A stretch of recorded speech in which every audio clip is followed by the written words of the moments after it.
6 1 3 4 1 2 3 4 5 6। मेहनत कर फल पाइए, आलस करे पछताए। यानी कि हमारी तरह मेहनत करने से ही आपको अच्छा फल मिलेगा, वरना आलस करने वाले तो फिर बाद में बस पछताते ही रह जाते हैं, क्योंकि जब उन्हें अक्ल आती है तब तक बहुत देर हो चुकी होती है। इसलिए अक्लमंदी इसी बात में है कि आप वक्त रहते संभल जाइए, सेहत के साथ समझौता बिल्कुल मत कीजिए। बिल्कुल मीनाक्षी, ये बात देश के उन 50% युवाओं को जरूरी समझनी चाहिए जो आलस की वजह से फिजिकल एक्टिविटीज से दूर रहते हैं। वैसे ईशा, मानसून के इस मौसम में तो आलस करने वालों की गिनती बढ़ जाती है। उसकी वजह भी क्योंकि बारिश के चलते कभी कभी गली मोहल्ले में पानी भर जाता है। अब बरसात का पानी जब भर जाता है तो जिम, रनिंग, जॉगिंग से दूर लोग रहने के लिए बहाना तो तलाश ही लेते हैं। अब जो लोग ऐसा करते हैं उन्हें मैं सावधान कर देती हूँ, क्योंकि ये बहानेबाजी उनकी सेहत पर बड़ी भारी पड़ सकती है। अमित, देखिए, एक तो उमस भरा मौसम है और फिर तेजी से हाई लो होते हुए टेम्परेचर की वजह से नसों में सिकुड़न होने लगती है। ऊपर से फिजिकल एक्टिविटी के कभी ब्लड सर्कुलेशन बिगाड़ देती है और फिर नतीजा ये कि बीपी हाई होने लगता है। बिल्कुल मीनाक्षी, और इसी बीमारी को हल्के में लेने की गलती बिल्कुल मत कीजिएगा, क्योंकि लेटेस्ट रिपोर्ट्स बताती हैं कि हाई ब्लड प्रेशर की वजह से सिर्फ 30 से 32 साल के युवाओं में पैरालिसिस के मामले बढ़ रहे हैं। चेहरा टेढ़ा हो रहा है, बोलने में दिक्कत बढ़ रही है। अच्छा, ये और इसलिए खतरनाक हो जाता है क्योंकि देश में करीब 36 करोड़ लोग हाई बीपी की गिरफ्त में हैं और उनमें से आधे मरीजों को पता ही नहीं है कि उनके शरीर में ब्लड सर्कुलेशन बिगड़ा हुआ है। और जिनको पता है उनमें से कई लोग इस परेशानी को सीरियस ही नहीं लेते हैं। और अगर नहीं लेते हैं तो लेना शुरू कर दीजिए प्लीज, क्योंकि हाई बीपी आपके दिल, दिमाग, आंख, किडनी को भी डैमेज कर सकता है। Brain stroke, heart attack, vision loss और किडनी फेलियर की वजह बन सकता है। लेकिन आप इन सारे खतरों से बच सकते हैं। सब दुखों की एक दवा है, क्यों ना आजमाएं। इसके लिए किसी रॉकेट साइंस की जरूरत नहीं है। बस बाहर हो या घर के अंदर थोड़ा सा वक्त निकालिए, इंडिया टीवी पर हमारे साथ बिताइए ये वक्त। हमारे साथ योग करिए, पसीना बहाइए और योग गुरु स्वामी रामदेव के उपाय से ब्लड सर्कुलेशन को भी परफेक्ट बनाइए। अब करना क्या है ये बताने के लिए योग गुरु स्वामी रामदेव हमारे साथ जुड़ चुके हैं। स्वामी जी, बहुत बहुत स्वागत। प्रणाम। प्रणाम स्वामी जी, प्रणाम बहुत बहुत स्वामी जी। स्वागत। बहुत बहुत प्रणाम। देखो मीनाक्षी जी, पूजा जी, अमित जी, जो बहुत तेज दौड़ नहीं सकते, पावर योगा नहीं कर सकते, वो ये तो कर ही सकते हैं। मैंने लोगों का 1, 1.5, 2 किलो वजन घटाया, इससे पसीना भी बहाया लोगों ने। लंबे लंबे सांसों के साथ ऐसे, ये ऐसे 1 और ये 2, ऐसे इतना तो कर ही सकते हैं सभी। कम से कम ये 5 अभ्यास, इससे पसीना भी निकलेगा, वेट भी घटेगा, कोलेस्ट्रॉल भी घटेगा, बीपी भी बढ़ा हुआ घटेगा और पूरी बॉडी शेप में भी आएगी।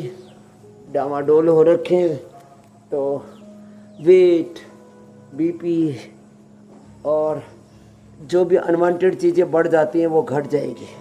आगे पीछे ऐसे झुकना तो सिद्ध कोणासन, चक्की आसन, ये पश्चिमोत्तान आसन, और फिर देखो ऐसे उल्टे लेट करके ना, ये भुजंग आसन तो गजब है। ये ब्लड प्रेशर के लिए भी, लंग के लिए भी, हार्ट के लिए भी, इम्यूनिटी, लॉन्गिविटी के लिए, एंटी एजिंग के लिए। आजकल ये तो सबसे ज़्यादा डिमांड में है। एंटी एजिंग के लिए लोग न जाने क्या क्या कर रहे हैं, इम्यूनिटी के लिए, लॉन्गिविटी के लिए। इससे बेहतर कुछ भी नहीं है। 10-20 बार से शुरू करके ऐसे लंबे सांस लेके ऊपर, सांस छोड़ के नीचे, और इसको तो मैं तो चाहता हूँ लोग 20-25 बार ना लगातार करें। 1, 2, 3, 4, 5, 6, 7, 8, 9, 10, 11, 12, 13, 14, 15, 16, 17, 18, 19, 20 ऐसे ऐसे। इससे क्या होगा, इससे पूरा ब्लड का सर्कुलेशन परफेक्ट हो जाएगा और जो ब्लड का प्रेशर है ना वो हार्ट से तय होता है। इसलिए बीपी के साथ इससे हार्ट भी रेगुलेट हो जाएगा। अचानक ब्रेन स्ट्रोक, अचानक जो हार्ट अटैक हो रहे हैं, इस प्रॉब्लम से भी बच जाएंगे। और ये जो क्लोटिंग हो रही है उसके लिए 2 सरल उपाय हैं। एक तो गोधन अर्घ पिए, गौ माता से पूरी भारत माता और ये पूरी जगत माता, पूरी जगत ही ठीक हो सकती है, पूरी मानवता। गोधन अर्घ के 2 चम्मच खाली पेट ले लें और उससे पूरे बढ़े हुए जितने भी टॉक्सिन्स, ऑक्सीडेंट्स हैं, इन्फ्लेमेशंस हैं, जो भी अनवांटेड चीज़ें बढ़ जाती हैं वो ठीक हो जाती है। एक तो ये, फिर एक ये।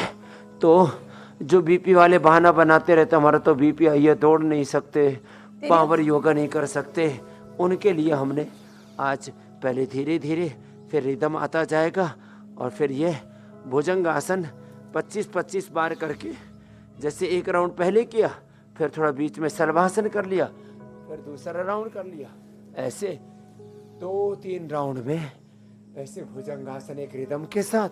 और ये 3 अभ्यास आज क्योंकि अचानक बरसात हो गई तो हमने ये स्वामी जी इसी बारिश का कम से कम यहाँ दिल्ली एनसीआर वाले तो इतनी बेसब्री से इंतजार कर रहे थे। छत के ऊपर से ही कर रहे हैं आज हम। बस खाली माहौल बन रहा था, यहाँ पर बारिश नहीं हो रही थी। अब माहौल भी बना, बारिश भी हो गई, अच्छा बहुत लग रहा है। लेकिन कुछ लोगों के लिए यही मौसम कैसे भारी पड़ जाता है, आज सारी बातें तो इसी के इर्द गिर्द होनी है। अब ये जो कुदरत का निजाम है, ये जब गड़बड़ाता है तो वक्त से पहले गर्मी, वक्त से पहले बरसात, और ये बिगड़ा हुआ मौसम क्लाइमेट चेंज की वजह से होता है। स्वामी जी, क्लाइमेट चेंज का असर बड़ी तेजी से हम सबकी जिंदगी पर भी दिखाई दे रहा है। बिगड़े हुए मौसम की वजह से लोग बोरियत महसूस करते हैं। बारिश हो जाए, पानी अगर कहीं भर जाए थोड़ा सा भी, तो फिर ये कहते हैं कि अब कौन जिम करने जाए, कौन वॉकिंग के लिए जाए, कौन साइकिलिंग के लिए सुबह निकाले, बहाना मिल जाता है। बिल्कुल। तो स्वामी जी, ऐसे लोगों में तो जोश भरवाने की जरूरत है। पावर पैक वार्म अप का सेशन तो आपने शुरू कर ही दिया है, तो इस बारिश में लोग अपने घरों में ही रहकर क्या क्या कर सकते हैं, आज उन्हें यही सिखाने की जरूरत है। तो देखो, एक तो ये पैकेज बता दिया, अब इसके आगे बढ़ते हैं। तो थोड़ा सा हिम्मत करो, बहानाबाजी मत करो, मनमानी मत करो। माता पिता गुरु प्रभु कह वाणी, बिन ही विचार करई शुभ जानी। सकल पदार्थ है जग माही, कर्महीन नर पावत नाही। माता पिता गुरु और भगवान की जो शास्त्र का विधान है, जैसा श्रीमद् भगवद गीता में, पुराणों में, वेद दर्शन उपनिषदों में हमारे ऋषियों ने, गुरुवाणी में, वेदवाणी में भगवान का, गुरुओं का जैसा आदेश है, वैसे उसको माने ना। और देखो, जिंदगी में डू जो डोंट तय कर लेने चाहिए हमें। हम व्यर्थ में कन्फ्यूजन में रहते हैं और उस कारण से कभी बरसात को बहाना बना लिया, कभी देर से सोया था तो काम ज़्यादा हो गया था, आज तो सुबह उठ करके पेट साफ नहीं हुआ था, कुछ न कुछ ऐसे बहाने बना लेते हैं। तो कोई बहानेबाजी नहीं। जैसे पिछले 50 सालों से हमने एक बार भी योग नहीं छोड़ा, ऐसे सब ये संकल्प लेकर के। और फिर देखो, जो थोड़े मजबूत है ना, उनको तो ये 3 अभ्यास करने चाहिए। एक ये पावर योग का सेशन तो हम रोज ही करवा देते हैं। एक ऐसे और दूसरा ऐसे, होले होले, और बाद में तेजी से भी यूं, फिर रिदम आ जाता है ना बाद में। तो 1 2 3 4 5 6 7 8 9 10 ऐसे। अब थोड़ा करना तो चाहिए। अब तो आप तो परफेक्ट हो गए, अमित जी भी और ईशा जी भी ऐसे ये। और फिर देखो, इसके बाद ये ऐसे, एक तो ये और दूसरा ये 2 ऐसे।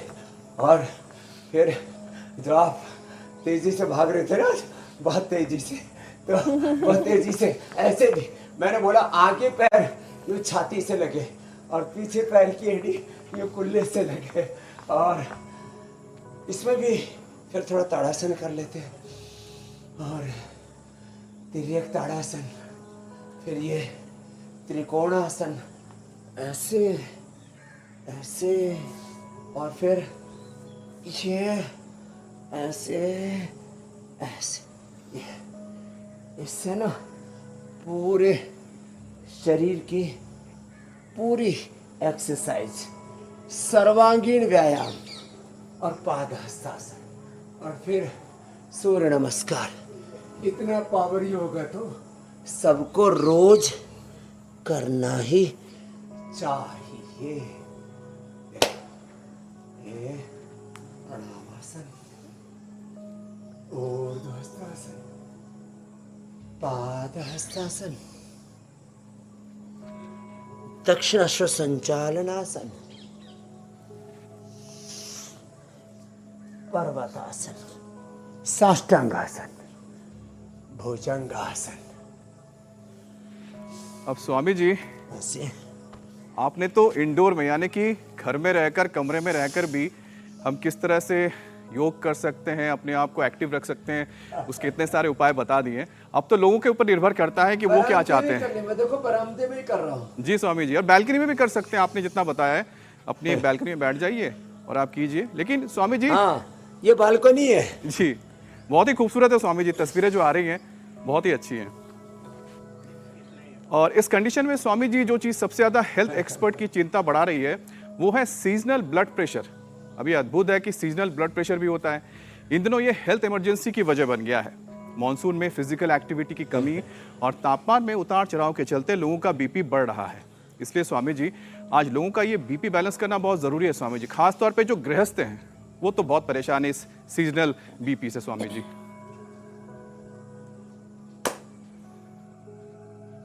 तो देखो, खाली 2 आसन कर ले। एक ही आगे झुकने वाला मंडूकासन, यो, और दूसरा ये शशकासन। फिर मेरे सामने इधर ये मुक्तावटी रखी है, बीपी ग्रिट रखे है। मुक्तावटी, बीपी ग्रिट लौकी के जूस के साथ ले लें। जिनको कफ कोल्ड रहता है, जोड़ों में दर्द रहता है, वो लौकी के सूप के साथ ले लें। खाली पेट एक ही बार में फायदा हो जाएगा। जिनको बहुत ज़्यादा क्रोनिक बीपी है उनको 2 बार लेना पड़ सकता है। घुटने ऐसे फैला करके भी ऐसे आराम से, ये शशकासन, अथवा जैसे मैंने कहा मंडूकासन से भी पूरा फायदा हो जाता है। तो मुक्तावटी या बीपी ग्रिट लौकी के जूस या लौकी के सूप के साथ ले लें।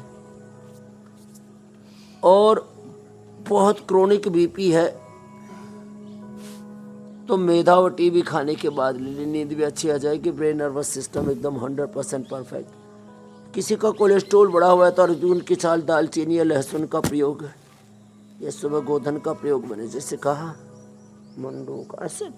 और लेट करके ये पवन मुक्तासन, ऐसे कितना इजी है। पवन मुक्तासन और मरकटासन। मरकटासन के 3 अभ्यास हैं। एकदम बीपी नॉर्मल, नमक थोड़ा कम कर दे, तीखा तला हुआ। ये बीपी जो है ना वो पित्तज रोग है। गर्म मसाले, मिर्ची, लाल मिर्ची और जितना भी सिंथेटिक दवाइयाँ हैं, सिंथेटिक फूड है, स्ट्रेस है, जितना भी हम साबुन, शैम्पू, टूथपेस्ट, क्रीम, पाउडर, जितने भी हम सिंथेटिक जो है personal care, synthetic nutraceutical, synthetic दवाएं खाते हैं, ये सब हमारा ब्लड प्रेशर बढ़ाते हैं। और जितना ज़्यादा हम पोल्यूशन के, रेडिएशन के संपर्क में रहते हैं, नेगेटिव थॉट्स, इमोशंस की जकड़ में रहते हैं, उतना ही ज़्यादा ये सब चीज़ें बढ़ती है। ज़िंदगी को सलीके से जीना सीखें।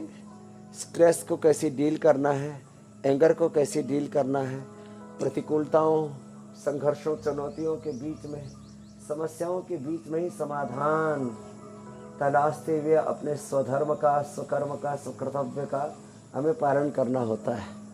तो थोड़ा अपने जैसे तन को साधते ऐसे अपने शरीर के साथ अपने इंद्रियों को, मन को, विचारों को, भावनाओं को, संवेदनाओं को भी साधे।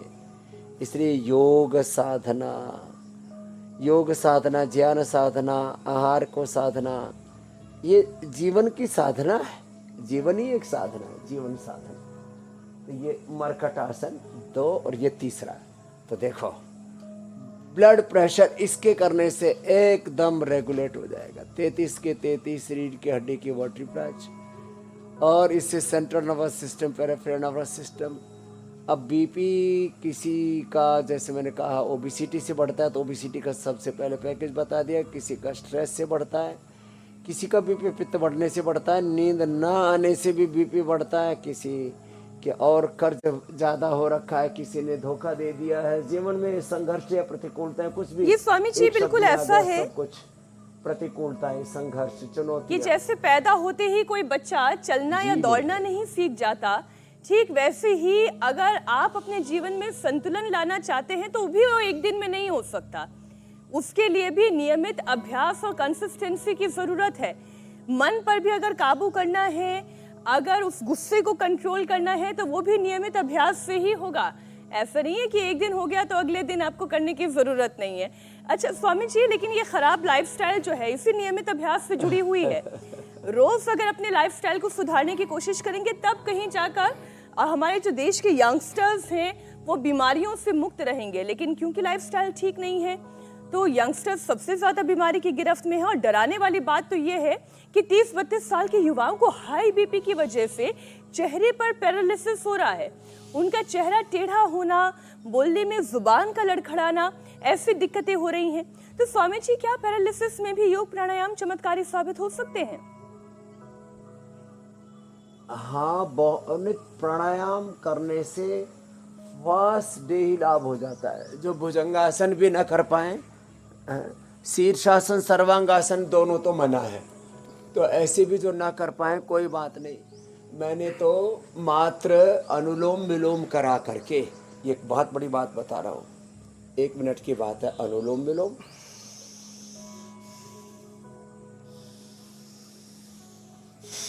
लंबा श्वास, ब्राह्मरी उद्गीत, ओम, शीतली शीतकारी, और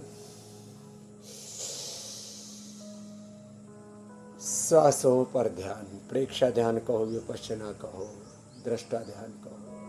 श्वासों के साथ थोड़ा सा जो रिलैक्स हो जाते हैं, एकदम बीपी भी नॉर्मल।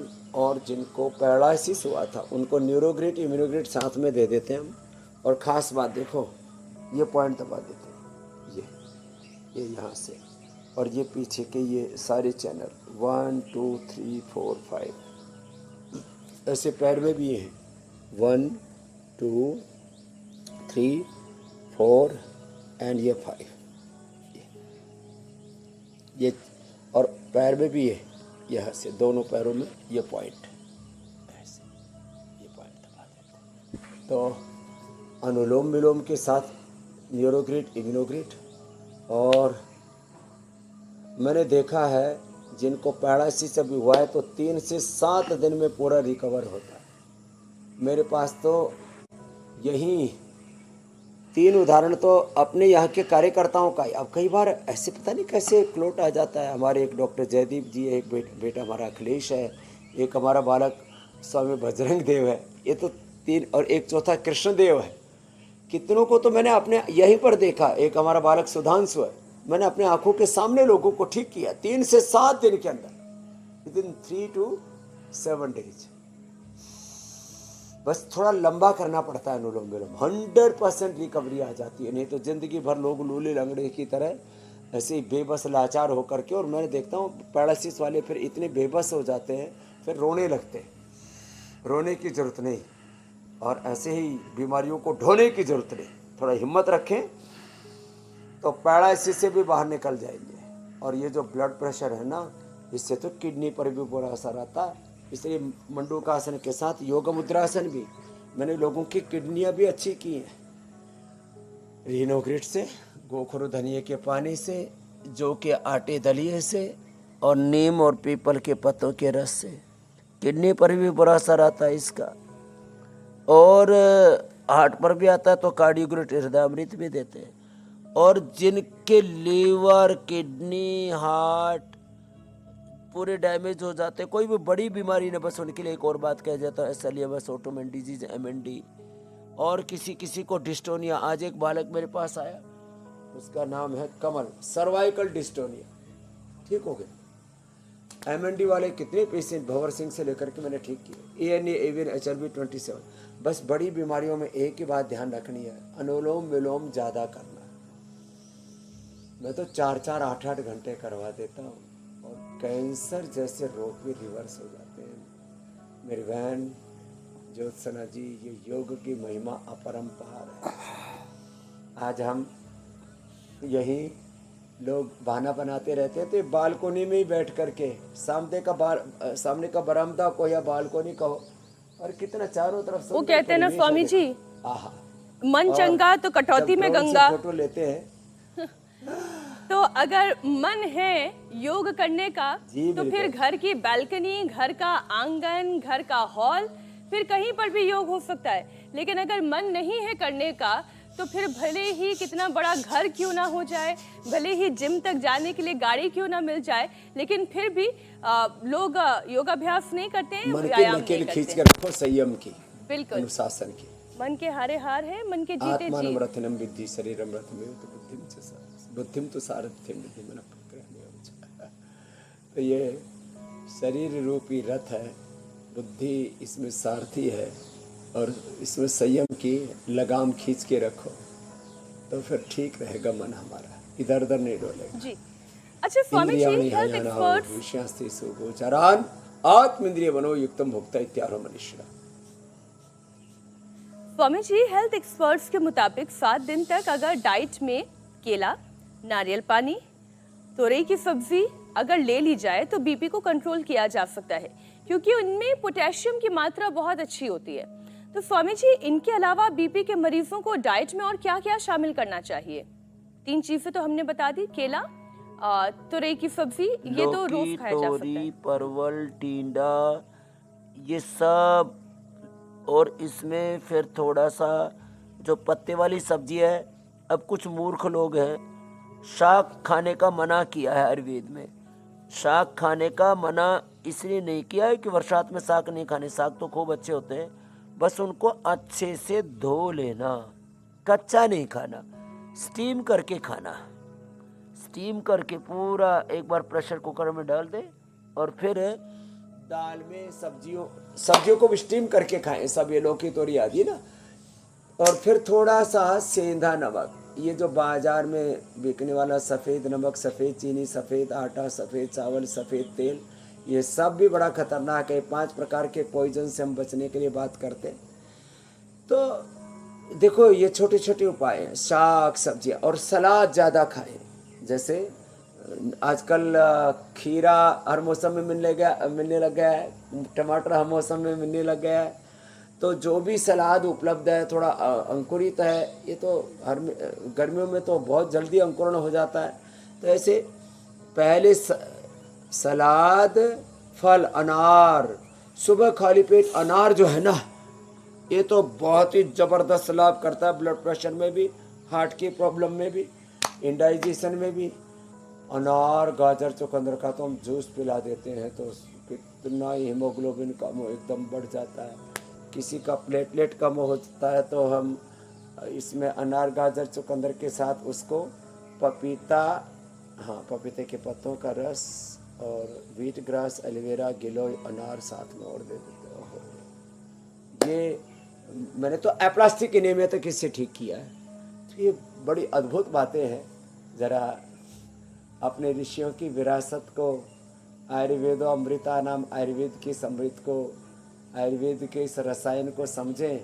इधर उधर धक्के खा रहे, ज़िंदगी बीत गई 10, 20, 30, 40 साल हो गए, ब्लड प्रेशर की दवाएं लेते रहते। अब बीपी को कंट्रोल ही नहीं, पूरी तरह से आप रिवर्स कर सकते हैं, डीरूट कर सकते हैं, डिजीज़ को पूरी तरह से उसको जड़ से ख़त्म कर सकते हैं। नहीं तो जड़ें जमाते हुए ना पूरे शरीर में ये बीपी, ये शुगर का असर वात पित्त कफ का असर हर बीमारी का, अब मोटापा पहले पेट पर बढ़ा, फिर कमर पर बढ़ा, फिर पूरे शरीर में, हर बीमारी पूरे शरीर में फैलती है, क्योंकि हर बीमारी का संबंध दिमाग से और ब्रेन के सिग्नल 37 ट्रिलियन सेल्स को मिलते हैं। और वैसे भी वात पित्त कफ से लेकर के बीपी शुगर से लेकर के हर बीमारी पूरे शरीर के 37 ट्रिलियन सेल्स को अपनी गिरफ्त में लेती है, और पूरे समग्रता के साथ स्थूल सूक्ष्म कारण शरीर अन्नमय प्राणमय मनोमय आनंदमय विज्ञानमय कोश इसको ठीक करता है। प्राणायाम, इसलिए प्राणायाम जरूर करें। आएंगे स्वामी जी शीर्षासन प्राणायाम पर भी। सर्वांगासन का मैंने निषेध किया। स्वामी जी, लेकिन आज की तारीख में जब हर चौथा शख्स हाई बीपी से पीड़ित है, इनमें से आधे लोग तो ऐसे हैं जिन्हें पता ही नहीं कि उन्हें ये बीमारी है भी। अब दिक्कत ये है कि जिन्हें पता है, चलिए वो तो कुछ उपाय कर भी लें, लेकिन जिन्हें पता ही नहीं है उनके लिए ये बीमारी इतनी घातक हो जाती है कि टेस्ट के बाद भी कई बार पता नहीं चलता कि उन्हें एग्जैक्टली हाई बीपी की प्रॉब्लम है या कुछ और दिक्कत है या लो बीपी की प्रॉब्लम है। तो स्वामी जी, बीपी सही है या नहीं, इसे पता करने का सही तरीका क्या है?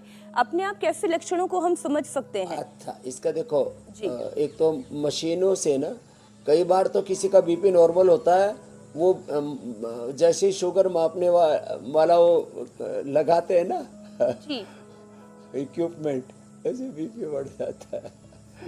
तो अचानक सिर ऐसे भारी सा हो जाए, जो है चक्कर से आने लगे और दिल घबराने लगे, अचानक पसीना आने लगे, तो समझ लो आपका बीपी हाई है। और अचानक से आप एकदम थके थके से, जैसे कहते हैं ना, एकदम निढाल से होकर के थक करके बुरा फटीग ऐसे लगता है ना, और उठने का मन ही नहीं कर रहा है, तो बीपी लो है। लो बीपी के लिए तो अश्वशिला अश्वगंधारिष्ट जबरदस्त है। उस लो बीपी वाले नमक और चीनी का पानी घोल घोल के पीते रहते हैं, अपनी किडनियाँ और ख़राब कर लेते हैं, अपनी हड्डियाँ और पूरा शरीर जर्जरित कर लेते हैं। तो लो बीपी वालों को अश्वशिला अश्वगंधारिष्ट का प्रयोग करना चाहिए। हाई बीपी वालों को मुक्तावटी बीपी ग्रिड और साथ में लौकी का मैंने प्रयोग बताया। तो ऐसे है, और लो और हाई बीपी वालों को दोनों को ही ये मंडूकासन, योग मुद्रासन, अर्धमत्स्येंद्रासन, वक्रासन, गोमुखासन भी करना चाहिए। गोमुखासन तो लंग, हार्ट, ब्रेन, पूरे नर्वस सिस्टम का बैलेंस करने के लिए होता है। तो अर्धमत्स्येंद्रासन, कोई भी आसन 1-2 मिनट से लेकर के 5-10 मिनट तक लगातार करना चाहिए। और ये गोमुखासन भी 1-2 मिनट लगातार करेंगे ना। और देखो, एक बात और बताता हूँ, जो है जैसे ही ये किसी का बीपी हाई होता है ना, तो अनायास गुस्सा आ जाता है, मन बेचैन हो उठता है, और कई बार तो आदमी अपना ही नुकसान कर लेता है। तो अपने ऊपर या दूसरों पर किसी वजह से या बेवजह ऐसी गुस्सा भी बार बार आए ना, तो एंगर भी जो है ये इंडिकेशन है हाई ब्लड प्रेशर का। और अपना आपका तो खोना ही नहीं चाहिए। स्वामी जी, आदमी को तो धैर्य को धर्म का पहला लक्षण कहा। धृति क्षमा दमोस्त्यम शौचम इंद्रिय निग्रह धीर विद्या सत्यम अक्रोधो दशकम धर्म लक्षणम तेज क्षमा धृति शौचम अद्रोह नातिमानिता भवन्ति संपदम दैवीम अभिजातस्य भारत। अब स्वामी जी, आपने एंगर मैनेजमेंट का जिक्र किया है, चल रही है जी। अब स्वामी जी, कितने बढ़िया शॉट्स भी आ गए आम के। तो अब जिसका एंगर भी होगा तो एंगर भी उतर जाएगा देख के ना, मन एकदम प्रफुल्लित हो जाएगा। लेकिन स्वामी जी, जो मौसम की तस्वीरें आपके यहाँ से आ रही हैं, बहुत ही खुशनुमा अभी मौसम है। लेकिन स्वामी जी, मौसम कई तरह के होते हैं ना, घर के अंदर का भी मौसम होता है जिसका जिक्र आप कर रहे थे, तो वहाँ पर भी बीपी बढ़ता है। वो पत्नी मतलब बीबी का प्रेशर है या पीपी या पति का प्रेशर है, भगवान जाने। घर का माहौल अच्छा रहना। लेकिन मौसम का तो मुझे लगता है कि जो हिसाब किताब है उसके चलते कई लोगों का जो ये बीपी है ऊपर और नीचे जाता है, फ्लक्चुएट करता है। तो स्वामी जी, उनके लिए वाकई बड़ी मुश्किल हो जाता है। मौसम तो उनके हाथ में है नहीं। ऐसे लोगों पर Swami ji heart attack, stroke, kidney failure जैसे बेवक्त जान को जोखिम में डालने वाली बीमारियां हो जाती हैं। सब नर करई परस्पर प्रीति चलई स्वधर्म निरत श्रुति नीति। बिल्कुल छोटी सी 3 बातें हैं। सबके भीतर एक आत्मा, एक परमात्मा का दर्शन करें। आत्मवत सर्वभूतेषु, आत्मवत्तया, ये मेरे सारे शास्त्रों के संदर्भ कहने, भगवान राम जी का सबसे बड़ा चरित्र था, वो अपने ही समान दूसरों को सबको देखते थे। और एकत्वम अनुपश्यत वेद का संदेश है। तो आत्मवत जो सबके साथ व्यवहार करते हैं ना, फिर वहाँ पर कोई ऊंच नीच भेदभाव गुस्सा और किसी भी तरह से किसी का अनादर अपमान तिरस्कार ये सब चीज़ें बहुत पीछे छूट जाती हैं। तो सबके भीतर आत्मदृष्टि, तो एकता का भाव, अपनी और सबकी स्वाधीनता का ख्याल और सबको उभारने की दृष्टि। देखो गिराने में कुछ नहीं लगता, उभारने के लिए व्यक्ति को बहुत हौसला देना होता है, दूसरों को सहारा देना होता है। तो आप जो है लाख किसी से कोई गलती हो तब भी दूसरों को उभारने के लिए प्रयत्न कीजिए, माँ की तरह, गुरु की तरह, भगवान की तरह। कितने जो है कारुणिक हैं, कितने परम दयालु हैं प्रभु, कि कितने हम भूले करते हैं तो भी हमें क्षमा करते रहते हैं और हमें उभारते रहते हैं। ऐसे सबको उभारना सीखें, सबको सहारा देना सीखें। तो घर में वातावरण अच्छा रहे, उसके लिए सुबह सुबह सूत्रों का, मंत्रों का, वेद दर्शन उपनिषदों का, श्रीमद् भगवत गीता का, पुराणों का पाठ, गुरुवाणी का पाठ, अच्छे स्तोत्र, अच्छे भजन आरती आदि लगा लें। और ओंकार की ध्वनि तो मंद मंद या कोई बांसुरी आदि, ऐसे तो घर का वातावरण सुबह सुबह पवित्र रहना चाहिए। और कोशिश करें सुबह सुबह मौन रहे, दिन भर बहुत बड़बड़ करते रहते हैं हम लोग।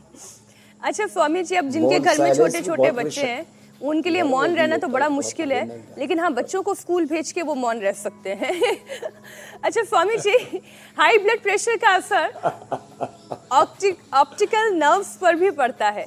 तो स्वामी जी, बीपी के मरीजों की नज़र मैंने अपनी आंखों के सामने कमज़ोर होते हुए देखी है, बुजुर्गों में भी दिखाई देती है। आजकल तो 40-45 की एज में भी आंखों पर चश्मा चढ़ जाता है। क्यों? क्योंकि बीपी की परेशानी है। तो स्वामी जी, ये आंखों की जो इतनी जल्द एजिंग हो रही है, आंखों की इस एजिंग को रोकना है, रेटिना डैमेज ना होने पाए, नजर कमजोर ना होने पाए, तो आंखों के लिए क्या करें? आंखों के लिए एक तो अनुलोम विलोम जी, और आई ग्रिट जबरदस्त है। ये जैसे बीपी का मैंने ये पॉइंट बताया था, कान का ये, आँख का ये, हार्ट का ये, शुगर का ये, किडनी का ये और थायराइड का ये, ब्लड प्रेशर उसका, बवासीर का ये, और ये जो है ये पॉइंट है इनफर्टिलिटी का, सेक्स डिसऑर्डर्स का। तो जो है आँखों के लिए ये पॉइंट है, दोनों हाथों में और दोनों पैरों में, 1 2 3 4। और आई ग्रिट सुबह शाम 2-2 लौकी के जूस के साथ या आंवले के जूस के साथ, लौकी में थोड़ा सा आंवला भी मिला दें और अच्छा है।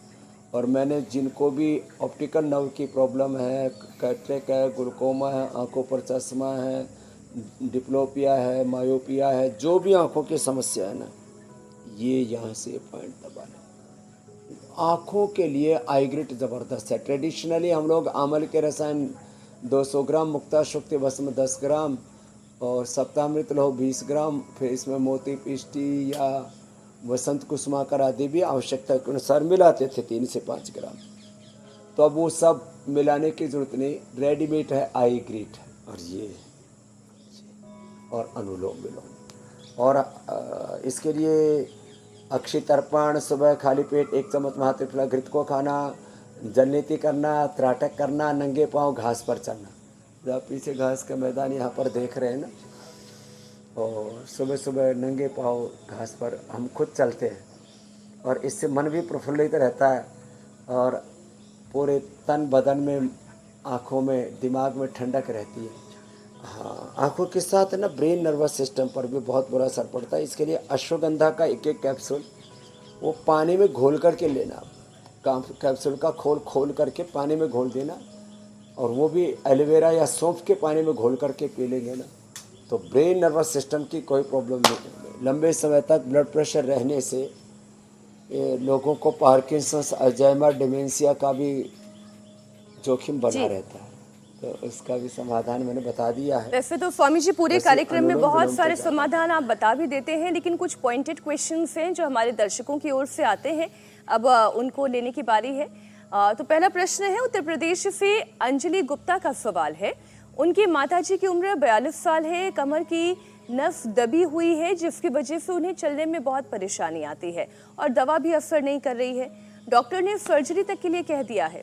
तो स्वामी जी योग और आयुर्वेद के उपाय के जरिए वो आप कमर ठीक के करना लिए चाहते 99% सर्जरी की ज़रूरत नहीं है, ऐसा WHO भी कहता है और सारे रीढ़ की हड्डी के डॉक्टर भी कह रहे हैं। अब तो पहले तो मैं अकेला पड़ गया था, अब सब ने भी स्वर में स्वर मिला दिया। अच्छी बात है।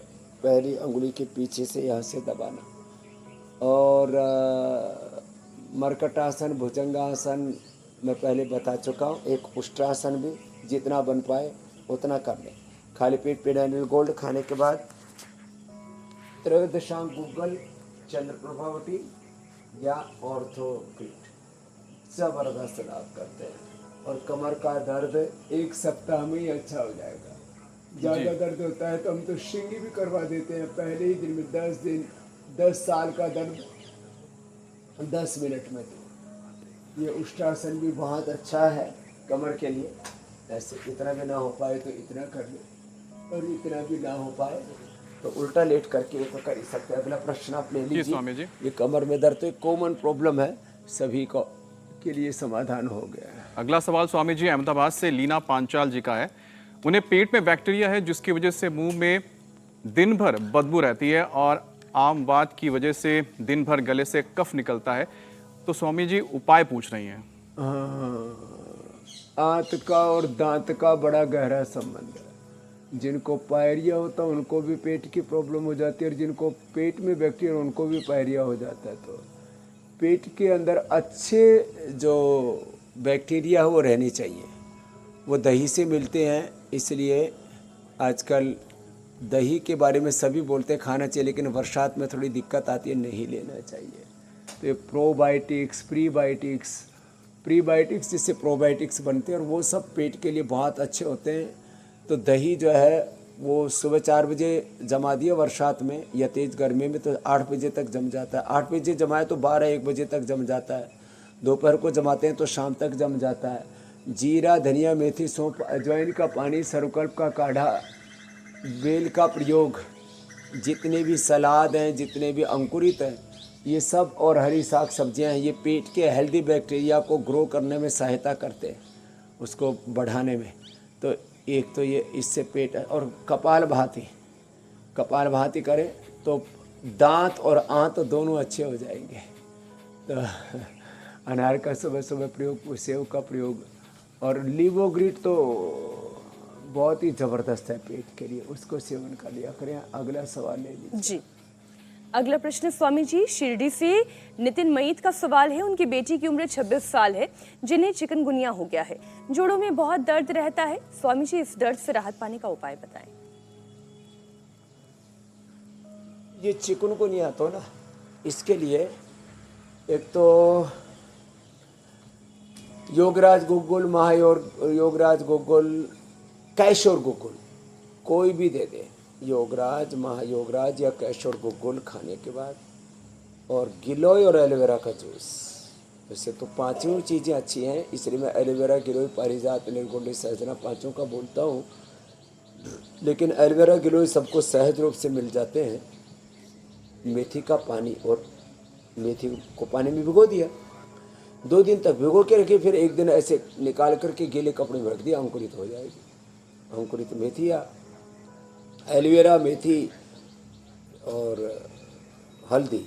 एलोवेरा 100 ग्राम, मेथी अंकुरित 50 ग्राम, हल्दी 25 ग्राम, थोड़ा इसमें लहसुन, प्याज और क्या नाम है, अजवाइन और हींग आदि का छौंक लगा करके खाएं। पूरा ये चिकनगुनिया के लिए अच्छा है। तो ये दही, छाछ, नींबू, चाट, टमाटर, इसमें वात दोष बढ़ जाता है, और इसके कारण से ये जोड़ों में दर्द बहुत ज़्यादा हो जाए चिकनगुनिया के अंदर। डेंगू प्लेटलेट घट जाते हैं चिकनगुनिया में, ये बहुत ज़्यादा जोड़ों में दर्द हो जाता है। तो और उसके लिए थोड़ा सूक्ष्म व्यायाम भी करें, प्राणायाम करें, खट्टी चीज़ें नहीं खाएं, लौकी का जूस नहीं पीना बस जी। और लौकी का जूस कड़वा तो कभी भी नहीं पीना, उससे तो फायदा करने का सोचेंगे हो जाएगा नुकसान। शीर्षासन में जैसे मिलता है तो छोटी छोटी बातों का ध्यान रखने की जरूरत है। और अगर आपके भी मन में कोई सवाल है तो 9350593505 पर हमें अपने सवाल भेज सकते हैं। हम इस कार्यक्रम में पूरी कोशिश करेंगे कि आपके सवालों को शामिल किया जाए। स्वामी जी अब बारी आती है योग पंचायत की।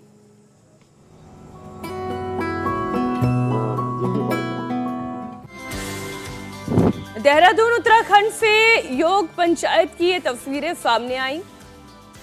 मरकट आसन करते हुए औरैया से भी, राजस्थान के जिले नागौर से भी, पुणे महाराष्ट्र से छोटे से कमरे में भी योग किया जा सकता है। वडोदरा में तो इतने बड़े गार्डन में सब योगी दिखाई दे रहे हैं। फरीदाबाद हरियाणा से भी योग की ये तस्वीरें सामने आई हैं। तो योग का वातावरण पूरे विश्व में दिखाई दे रहा है। और आज के विजेता हैं श्री प्रसाद देशमुख, विशेष करके पुणे महाराष्ट्र से स्वामी जी। हाँ, पुणे तो योग की नगरी है, पुण्य नगरी, योग नगरी हो गई। तो श्री प्रसाद देशमुख जी को बहुत बहुत अभिनंदन है। और मरकटासन के बाद आज अगला चैलेंज दे देते हैं वापस गोमुखासन का। बायां पैर मोड़ा, दाहिना पैर ऊपर रखा। ये एक आसन 100 बीमारियों के लिए उपयोगी है। हाइड्रोसील के लिए भी, ये गैस एसिडिटी के लिए भी, ये लॉन्ग हार्ट के लिए भी, सर्वाइकल डिस्टोनिया के लिए भी, और स्ट्रक्चरल बैलेंस के लिए। ऐसे बायां पैर नीचे रखा, उसकी एड़ी पर बैठ गए, दाहिना ऊपर रखा, घुटने पर घुटना आ गया। और दूसरा पैर देखो, बाएं पैर की नीचे एड़ी एनएस के पास, दाहिने पैर की एड़ी ऊपर से ऐसे कुल्ले के पास लग गई। और जो पैर ऊपर वही हाथ ऊपर, दूसरा हाथ पीछे से लिया और ऐसे पकड़ लिया। सामने ऊपर वाले हाथ कान से लगा हुआ और ऐसे बैठ जाए लगभग 10 सेकेंड। इसमें कपालभाति भी कर सकते हैं, बाह्य प्राणायाम भी कर सकते हैं। तो वीडियो बना करके भेजे, गिफ्ट हैम्पर जीते, मेडल जीते, इंडिया टीवी पर आने का मौका पाएं, प्रशस्ति पत्र हम भेजते ही हैं जी। और एक गौरव की अनुभूति होती है जब कोई इंडिया टीवी के योग में विजेता बनता है। बहुत अद्भुत अनुभूति हमें भी होती है कि हम एक माध्यम बन रहे हैं। आपके जरिए, इंडिया टीवी के जरिए सभी लोग रोग मुक्त हो रहे हैं। स्वामी जी, ये यात्रा हमारी सतत जारी रहेगी। आज के लिए दीजिए इजाजत। धन्यवाद। प्रणाम स्वामी जी।